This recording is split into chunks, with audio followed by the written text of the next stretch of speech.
Well, hello, my friends. Welcome back. I'm doing something a little bit different today. I thought we would try a solo role-playing game. This one in particular caught my eye. It's called The Broken Casket, and it's a solitaire inn-keeping game. Okay, and so in the fantasy genre, there's always an inn. Think of Inn of the Last Hope, Home in Dragonlance with the spiced potatoes, or maybe the Waystone Inn from Name of the Wind, where our mysterious narrator tells his tale, or the Green Dragon in the Shire, where the hobbits get together to eat and drink and be merry. There's always an inn. There's always an inn where the heroes go to meet up, resupply, and sort of get ready to embark on their adventures. And in this solo role-playing game, you take on the inn. So the heroes will come to you, you will fortify them, they will go out, you'll hire your workers, you'll have inn-related events. It's super cute, it's super cozy, it's super sweet. So I thought in between games, maybe we could draw up our own fantasy medieval style inn and play a game of the Broken Casket. So if that sounds lovely to you, stick around, because today we're going to create our inn and begin our journey as innkeepers. I'll put a link below, of course, to this if you're interested to it. A lot of all the forms and stuff are in the back of the book. You can also download them, which is a little bit easier than trying to write in a book, is what I think. So what is the game? And I think this is kind of important to look at because this game is very different. We know it's solitaire. We know it's a role-playing game about owning and operating an inn. Paper, pencil, six-sided die. Inspire your imagination and storytelling. We're going to create an inn and an innkeeper persona. We're going to hire staff, earn gold, expand our inn, trade the market, send heroes off on adventures, and so much more. And we're going to be rolling dice on randomly generated tables to get our events, right? Sounds very familiar. What it is not, and maybe this is almost more important than what it is not a tycoon simulator. There is no payroll or ledgers or balancing. This is not choose your own adventure. There are no, trying to make this much money means you win the game. There's none of that involved. It's not really a dungeon dive or an adventure game. The heroes are going to go out on quests, and that's more like a side thing. This is really about being that hub and home of a town, all right? So lays out all this nice terminology. We're not gonna go into it. We'll look at it when we need it. All you need for this are the sheets, at least one six-sided dice, and then all of these lovely tables in the back of the book. So, step one is going to be creating your world, and we're going to make our innkeeper and our inn, NPCs, non-party characters. Is that what NPCs stand? Non-player characters? I'm not sure. Set up our starting goal, and then boom, we're going to go ahead and get into running our inn. But today, for now, let's just start with setting up our inn. Okay, so play begins generating your world. First, the inn itself. Where is it located? What's it like? What's interesting about it? Give it some characteristics. Next, we find out who we are, the innkeepers. Where do we come from? What do you like? And then last, we're going to end up with 2 starting staff. Some unlucky brutes who are unfortunate enough to work for us, okay? Again, if you have an idea of what you want for your inn to be, run with it. If you don't, if you just want to randomly generate everything, it's all set up for you here. And I think that's what we're going to do. We're going to do mostly random generations.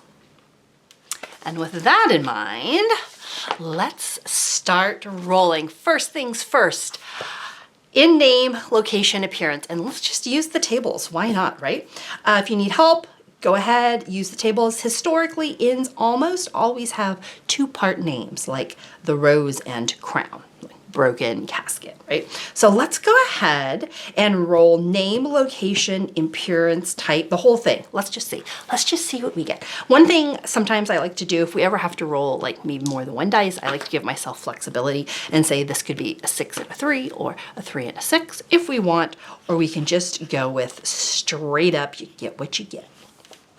Okay, in names, whew, D66. So we're going to be using 2 dice. We're going to be rolling first for the first part of the name and boom, the second part of the name. So let's see. Our first name could be a 53 or a 35. So let's look at 53 could be the cobbler. That's cute, cobbler. 35 would get us goblin. Ooh. Very different feels to it, isn't it? So what if we do the goblin lamppost? I kind of like that. Or we can be the cobbler, 35, mountain. No. Let's be, I kind of think, 35, 53. The goblin lamppost. That is so weirdly random, but also evocative. Ooh, maybe we have like some goblin ancestry in us. I'm not sure, but our in name is going to be the goblin lamppost. Okay. Maybe a bit of a Narnia vibe here, right? The lamppost in the beginning, perhaps. Okay, our location, where are we? Okay. 2d6, we're going to be adding them together.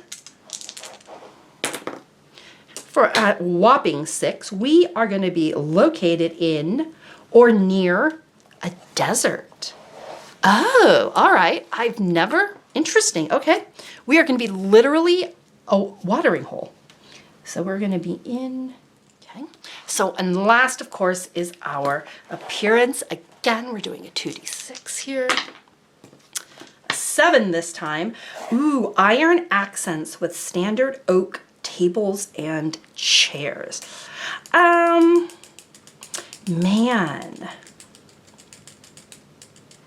Do we want to do that? Where would we even get oak tables and chairs from in a desert? That seems a little bit weird.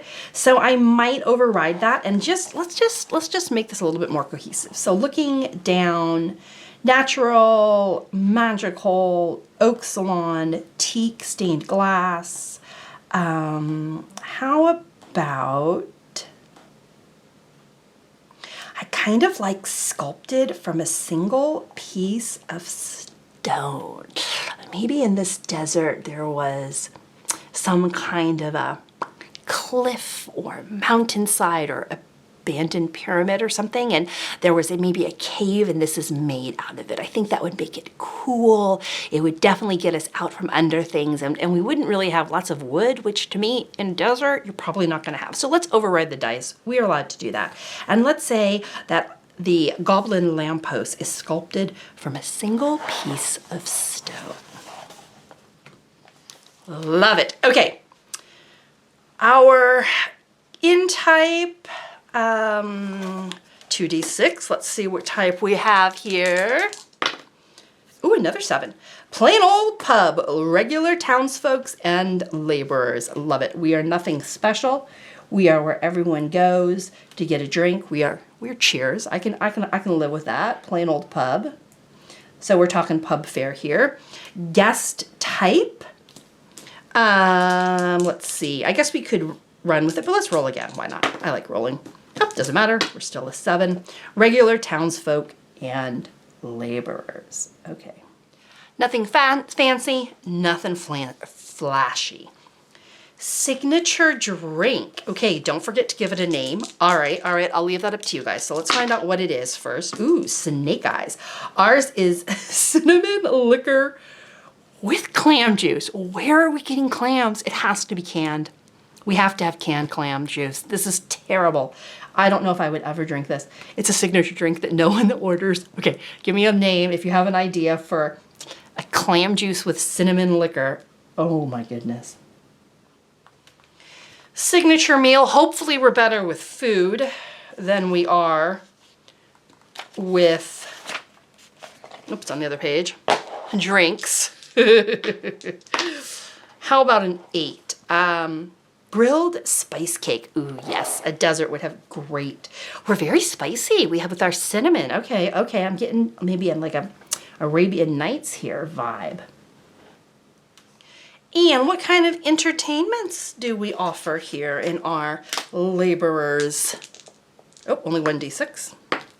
A 3, we offer dance. Folk come from far and wide to scoot their boots. Oh, yes, we are a dance club.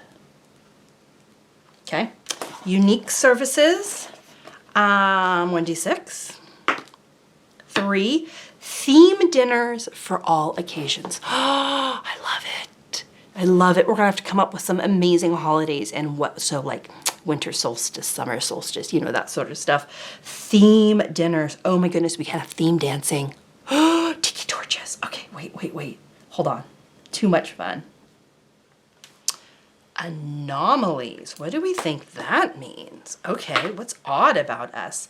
Kegs have to be switched constantly to confuse invisible thieves. I think we have some menehune. I think we have some little, what are they? House sprites. Remember, and you have to put like milk out, or they do little, what would you call it? Little tricks around the house. Isn't that from Discworld? I think they had where you had to put, I'm not sure. Anyway, we're gonna have kegs. Okay, invisible thieves. Okay. Why anyone would want our cinnamon clam juice special, I don't know, but apparently it is the topic of the town. We get a pet. Oh, we get a pet. We get a ocelot. Where did we find an ocelot in a desert? Friendly pet ocelot is as much a part of the inn as anyone else. We need a name. We need a name for our pet ocelot. Ocelot, I'm gonna put friendly. Okay, maybe he's a bit of a bouncer too. Although with invisible thieves, maybe not. Okay, so let's see, what do we do next? So the next section here is prestige. We start at 0. We are the local neighborhood place, not known for much except like some amazing themed dinners. And then every time we roll a 6 or we do the Prate task, we're gonna be able to upgrade our prestige. But for now, we're not gonna deal with that. We'll come back to that. And instead, we're gonna move on to innkeeper creation. All right, let's find out what we're all about. So innkeeper, okay, part 2, same game. Second verse. Name, background. Okay, I'm hoping there's some tables back here. I love a good table. Okay, we're looking for a name table. Okay, character creation tables. Good. And again, it looks like we're gonna be picking 2, and we're gonna go one way or the other again, just for funsies. Let's see. Oh, again with the 5335. Is this telling me something? Should I buy a lottery ticket? Calamentos. Oh, Calamentos. The borrower. Possibly. Or if we flip it, 53, Graham, 35, Graham of the 10 Winds. Ooh, let's be Graham. I like that, Graham of the 10 Winds. Okay, what do the 10 winds represent? I don't know, but we will come up with something good. Graham? Maybe we were part of a thieving guild once and we left, and maybe that's why our kegs are always being moved. I don't know. We can find out next in our background, though. Background is going to be, I see race. Oh, here it is. Oh, background plus ability. Ah, okay, sorry, my bad. Race is next. What are we? We are a half orc. Interesting, okay. Don't mess with us. We're tough. That's our race. Let's do our background here. Our background is you come from a long legacy of innkeepers and pub owners. We're a franchise. We are, maybe that's the 10 wins. Maybe there's 10 of us. Okay, where's that background? Yeah. And our ability is a 7. You may always roll on a gardening task instead of your staff. Oh, we're gonna have a garden. Maybe we're gonna be better at it than our staff. Okay, so we have a green thumb. All right, we'll take that. Appearance, well, I'm assuming our appearance is going to be only one. We're an orc, so I don't know, maybe we're fancy. Magical clothing, obvious or otherwise. Ooh, so we get a pick. How flashy are we? I feel like we're pretty flashy. I'll have to decide what kind of magical clothing we have. Maybe cape or boots or hat, a scarf, like a Doctor Who or something. I don't know, we'll figure it out. But we do have some magical clothing we're gonna be able to get into, but we have quirks. Yeah, we do. Our quirks are, you have a hard time slowing down. You're always moving here or there. All right. Ooh, okay. We are always on the go. Okay, so there is an other, but I really don't see what that would be. Maybe that's just optional. I'll check back in the book. We have some stats here. BHM and gold. Body, heart, mind. These come into play when you take actions as an innkeeper. Well, I'm just gonna write this down here. I mean, there's room. And if we go back, I think there were some bonuses. Yeah, okay. 1d6, come on, baby, roll high. 2 plus 1 for our body. Come on, we're just half orc. Another 2 plus 1 for our heart. We're changing dice.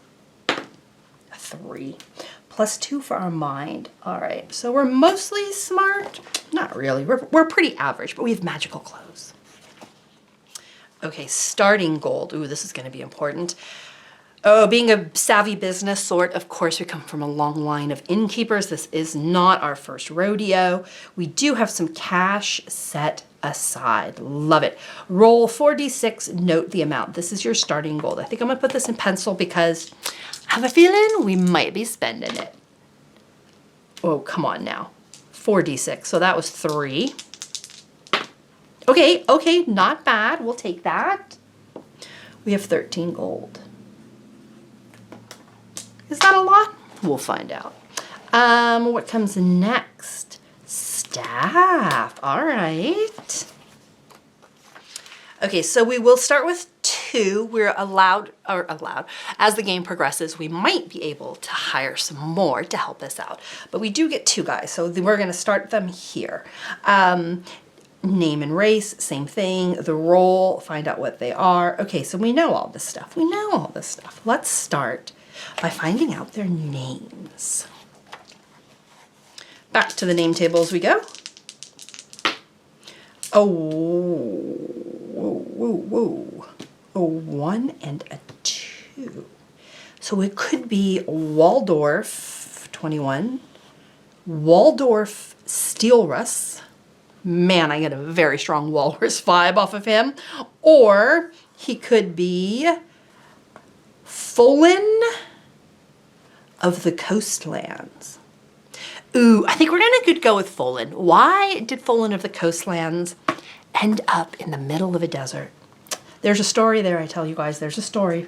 Folan, who are you? And our next staff member to go with Folan is none other than Bessarion 52, Bessarion Brown Sleeves. Oh, that sounds boring. Or Esri 25, the Imposter. Come on now. Come on, Esri, it is. We got to take that easy, all right.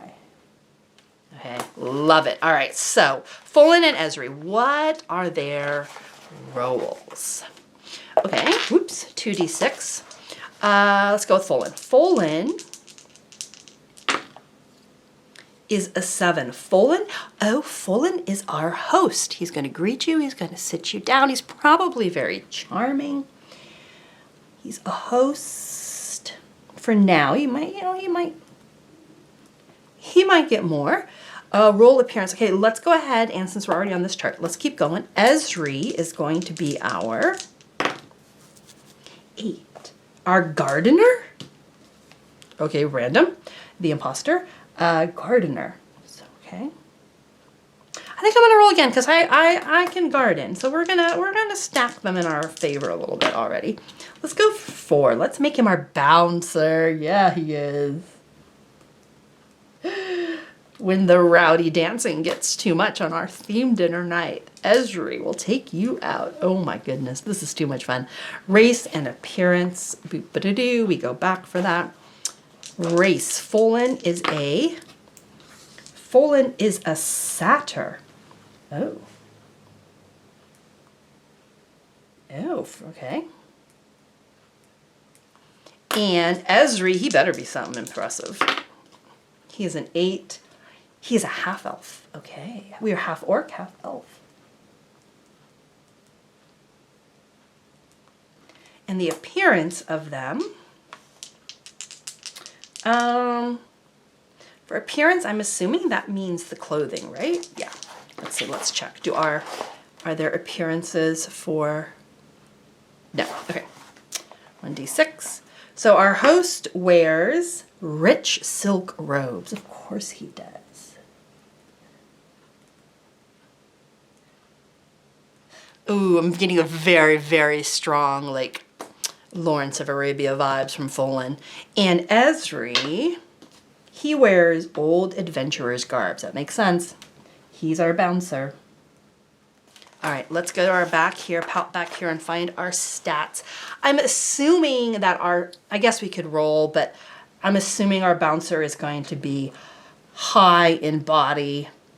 So let's roll 2d6 here. And it's 5. I think that will work. Our host, so we can either do a 5, so it's either a body, heart, mind. Okay, for our host. Nah, I don't think so. I think I'm gonna play with these just a little bit here. And I'm gonna give the bouncer, I feel like the bouncer is going to be, I wonder if these adjust, I don't know.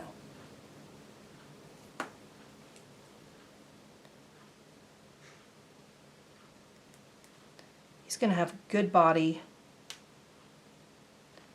not so much on heart, but he's pretty smart.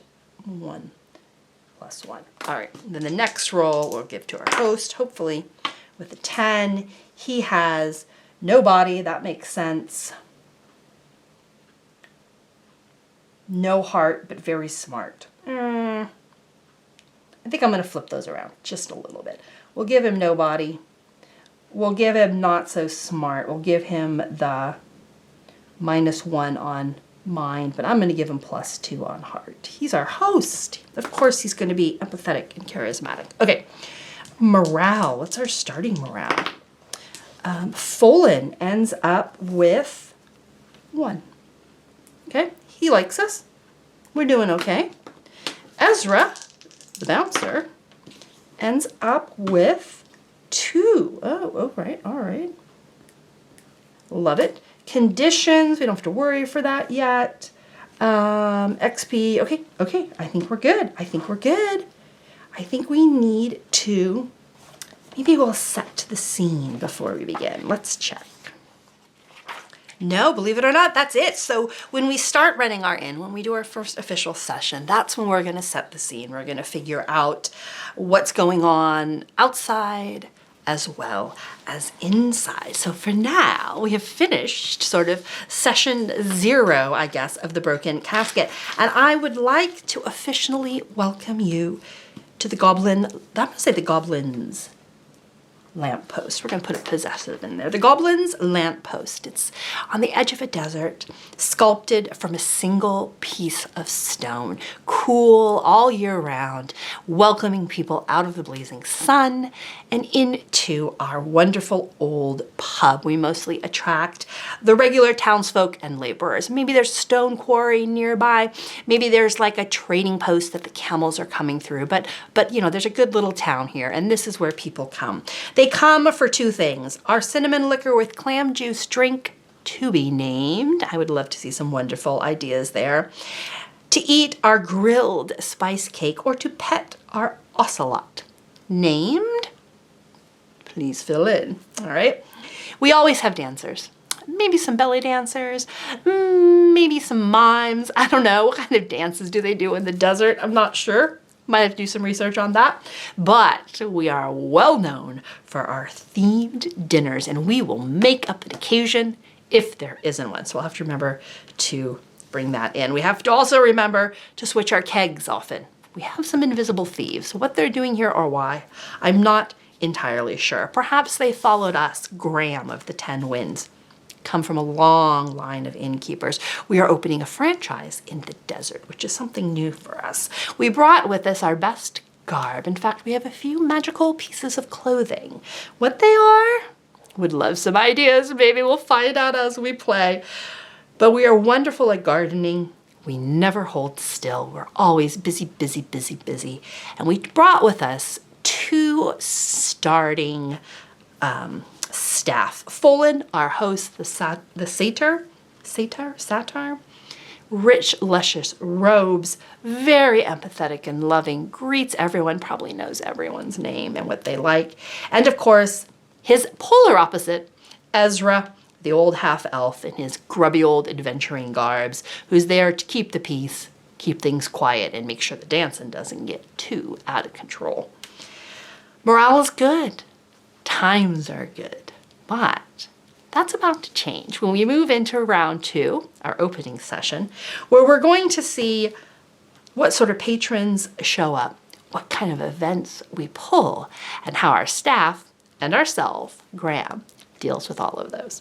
Totally tickled to try this, guys. I hope I'm going to be able to pop to it every now and then. Don't worry, I'll throw in some board games in between. But come up with some good names for me if you want to play along. If you're interested, of course, links below. All right, my lovelies, have a wonderful week, and I will see you soon.